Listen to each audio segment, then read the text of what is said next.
Il est 6h35 sur Europe 1. Anissa Dadi vous le disait, 36 départements sont ce matin en vigilance orange, neige-verglas ou pluie-inondation entre le Finistère et le Grand Est. Ouais, sur toute la moitié nord. Prudence, si vous êtes sur la route, les pluies verglaçantes par endroits rendent la chaussée glissante. En région parisienne où il pleut beaucoup, on enregistre 2 km de bouchons sur l'A4 à hauteur de Champigny-sur-Marne en direction de Paris après un accident entre un poids lourd et plusieurs véhicules. Pour éviter justement les accidents, plusieurs départements ont suspendu les transports scolaires. C'est notamment le cas dans les Hauts-de-France. Lionel Gougelot, vous êtes le correspondant d'Europe 1 dans la région. Forcément, le fonctionnement des établissements scolaires est perturbé aujourd'hui.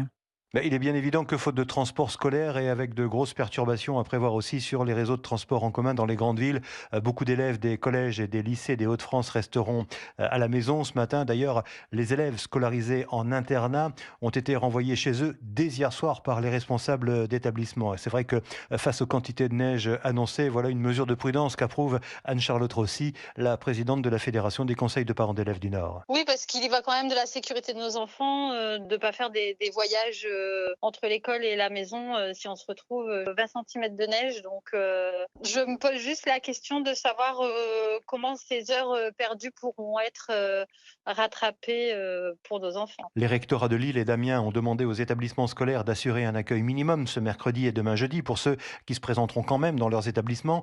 Pour les autres, des enseignements en distanciel seront assurés à condition que les enseignants aient eu le temps de mettre en place les outils pédagogiques d'enseignement à distance, me disait hier une responsable syndicale du secondaire. Lionel Gougelot, soyez donc prudent sur les routes.